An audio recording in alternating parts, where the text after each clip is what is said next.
of the Ministry of Agriculture said, and she mentioned, or she stated categorically, I'm reading from a speech she read to the press. Unfortunately, like other invasive pests which have acclimatized in our sub-regional environment, the fall armyworm has come to stay. And I repeat, the fall armyworm has come to stay and become a regional problem. Therefore, there is the need to holistically manage so as to reduce its adverse effect on agriculture. Now, this is to tell you that the ministry have been on a particular trend just to improvise and also to devise means. That is what they have termed the short, medium, and long-term strategic plan to not to necessarily rid the nation of this pest. As they said, it is going to be very difficult to do so. But what they are seeking to do is to control the destructive pest, and so not to, escalate issues and also cause financial loss to the state. I have with me here the advisor to the National Task Force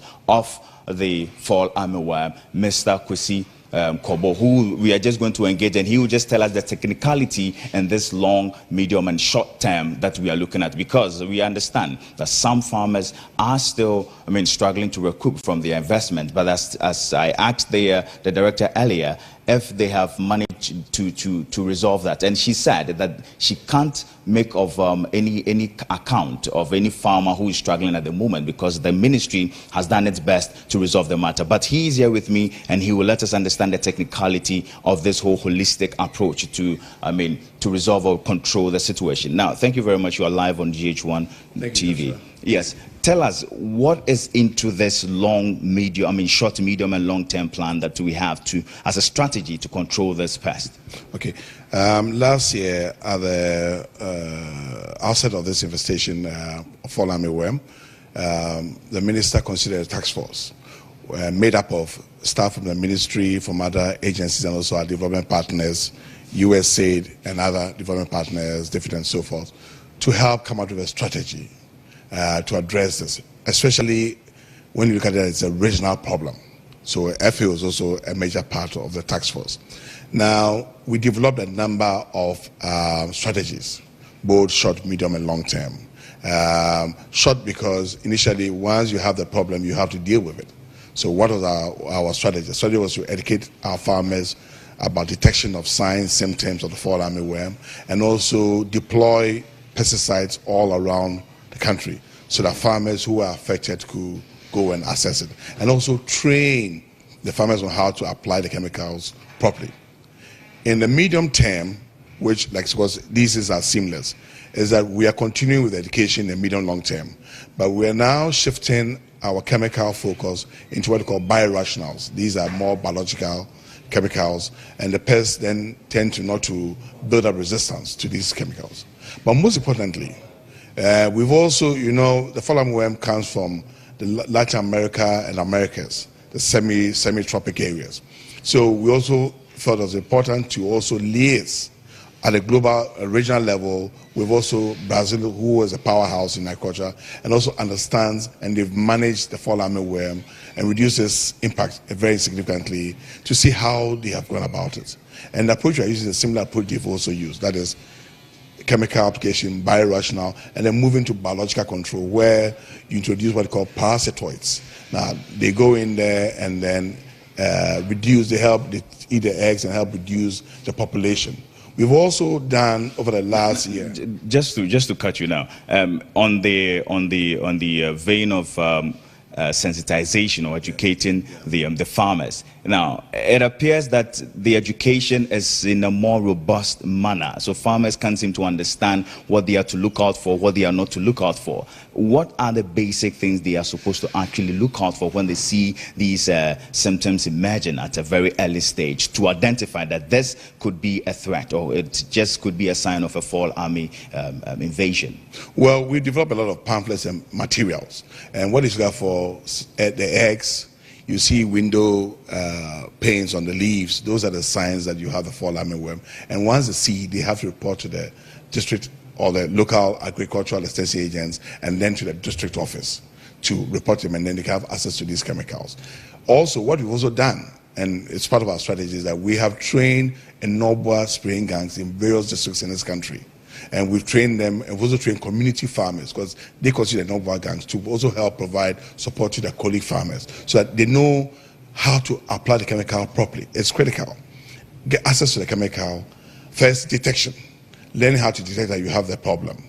2, access the chemical, and then applying the chemical in terms of the way you mix it in your knapsacks, and also when you apply it, because it's very, very important, because they dig into the whole of the maize, and you need to get the chemical. It's more of a contact response. You need to get the chemical on these pests, and we are doing that. We're going to do that. We've had discussions with a lot of community radio stations all over the country, in over 8 and 9 local dialects. Some of them part of the local dialects. We also have a mobile with NADMO. We've deployed mobile numbers as what we call a rapid response, so that when people have these problems and they dial these numbers quickly in their district, the local agents, agri-extension officers, local districts are able to go there and assist them. So we put all these things in place. Also, we have put around the country various pheromone traps. Now, these traps do 2 things. They help us determine level of infestation of these fall armyworm in various districts, so that it also helps us to do the planning. If you know that in this district in the Ashanti region, there are high levels of catches in the traps, they will know that let's deploy more chemicals to that particular district so that we are able to respond to levels of infestation. So all these things are in play, we are implementing them now. All right, let's look at this now.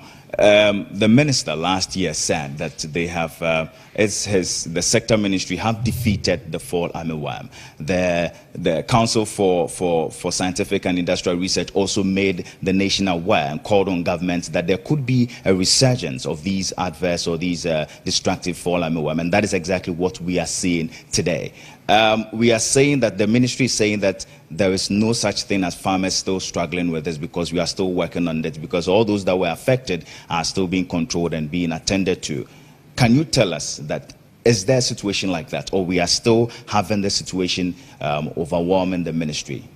No, I think you've heard the director speak, and you've been given the factual situation on the ground. The reality is that we are managing and controlling the fall armyworm in farms. I think it's a public situation where we have to engage the farmers. What we're saying is that let us know where the infestation will address it, and we've clearly detailed our strategy, and the strategy is working. It's a public health issue. Now, such a situation, there needs to be some level of jaw between those affected and then the ministry and regulators who are there to provide response and solutions to that problem. So I think that let us have this dedicated, and I'm very happy that at this conference, this technical conference, briefing the press, we've seen a lot of press coming here, because it's part of the educative process, you know. So we have much. I mean, take Brazil as a clear example. Brazil is the powerhouse in agriculture. If you just watch a video during this press conference, they've had over 40 years, but they've using biological control, they've minimized it, that it has no impact on it. That's where we are driving to. So I said that we are fully prepared, we have a contingency plan, and we are rolling out. But please, let us educate the general public. Let's all work together. It's about Ghana. And let's ensure that where there are problems, the media bring to our attention, we will deploy resources to address it. All right, thank you very much. And that was Mr. Kwesi Kobo, and he's the he's the advisor to the National Task Force of the fall armyworm. And like he said, they are adequately prepared to tackle this invasion, I mean, from the fall armyworm. And so, I mean, if you can hear what is happening in there, I mean, we are obviously going to bring you up to speed report on any other development that comes up during this meeting, and sure to let our viewers know what exactly the ministry is doing to tackle this. So, all right, thank you very much, Joshua. Nana Kwame Ayura, reporter, the Ministry of Food and Agriculture. Let's do some other stories. A final year general art student of the Mozano Senior High School in the Central Region, Portia Donko, has met her untimely death after her cloth caught fire during prayers in church. The mother of the 18-year-old student, Ifua Santua, had taken her to the church for prayers to aid her pass successfully the ongoing WASI exams. But things went sour for the girl. Ifua Egwama, who is 45, the prophetess and leader of the African Faith Church at Breman Bedum, whose church the girl's family had visited, is said to have poured oil on the girl in the course of the church service. She's said to have lit a candle and given to the girl to hold as part of the fortification application process to help her pass the WASI exam. Joining us on the phone is Commander for the Esikuma Odobeng Brakwa District Police, ASP Emmanuel Ba. Thank you for your time, sir. But what are the actual circumstances leading to the death of this student?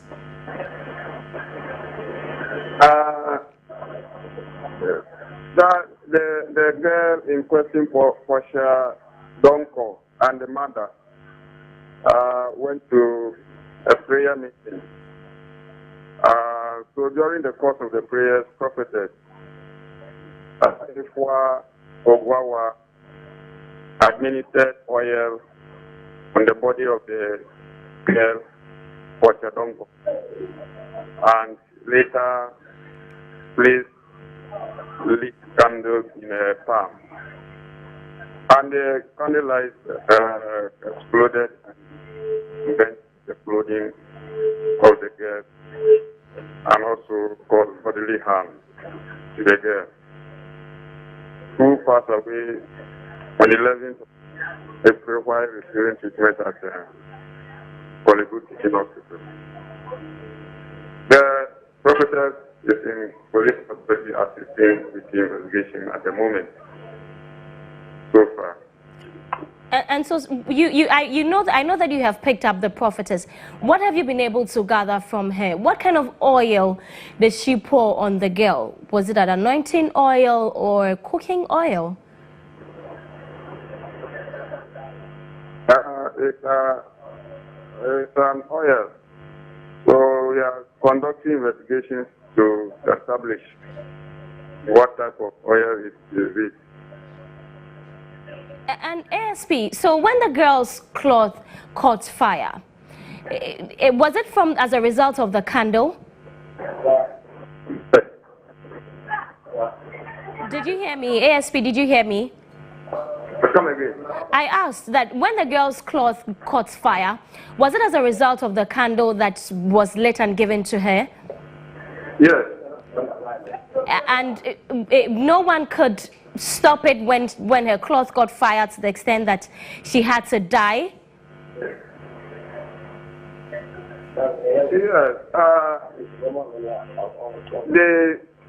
They appear to have taken, the prophetess appeared to have taken the issue lightly. And it resulted into the eventual death. So, ASP, so where was the mother of this child when her daughter's cloth caught fire? She was also in the prayer session with others, and then her other children were present in that particular prayer meeting, which was conducted on the 1st of April. All right, thank you very much. We'll keep an eye on that story and bring you updates as and when we have it. ASP Emmanuel Ba is the commander for the Esikuma Odobeng Brakwa District Police there, giving us a little bit insight as to what caused the death of the students. Let's do some other stories now. Menstruating in Bu, a farming community in the Karsina Nankana districts of the Upper East region, is no child's play. During their time of the month, women are barred from either cooking or getting close to their husbands. As we build up to a forum on menstrual hygiene themed period, not shame, Alice Aite looks at the myths and taboos around menstruation in rural Ghana.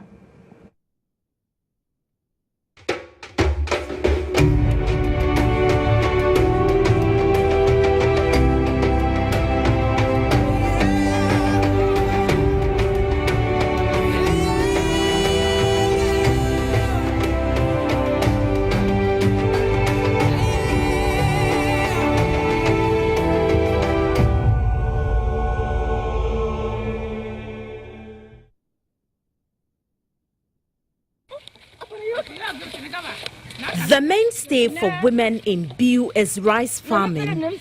When they menstruate, however, life on the farm for them ceases.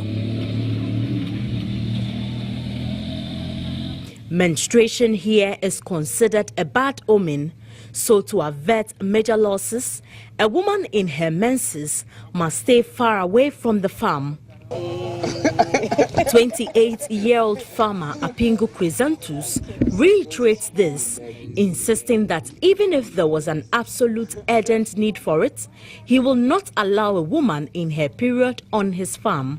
When he went to the farm, the crops, like the yields, you will not get them as the number of them you are supposed to get, or the amount or quantity that you are going to get out of the yields. You will not get them because they don't perform well. How? Why? Like, let's assume maize ladders, when they are giving birth and then the lady entered there, some of them you will pluck them, and when you just open the cover of it, it's empty. But some you open and you get some yield there. That's how it is going on. And that is not all. Women in their period are completely barred from cooking for their husbands. The common belief is that a woman in her menses is filthy, a thought many a man here finds utterly disgusting. When they are doing like that, they smell. So when they are just smell like that and you cook the food, maybe you eat the food and later on you vomit. So the food will not stay in your stomach. So that's why they say when it happens like that, then you cook food. And more to the point, when you see the blood cells, you can eat the food. For about 5 to 7 days every month, her husband eats from the kitchen of other women in the family. As hard as this was to swallow, I soon realized that women in this town found this normal and truly believed that while menstruating, they are filthy.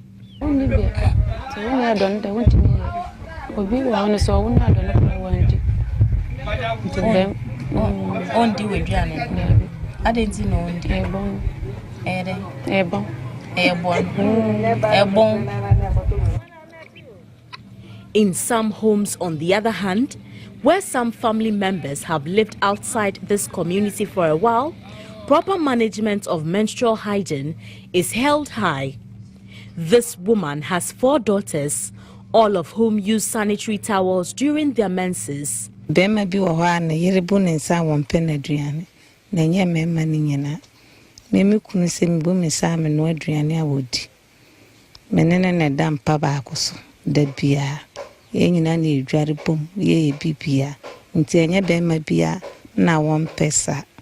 Most girls in rural Ghana have little or no knowledge about menstruation before they hit puberty. They are only asked to stay away from boys after they experience their first menses. I was crying because I don't know. That's my first time. So I don't know. How old were you at that time? I'm 15 years. You were 15 years and you had never heard of it? No.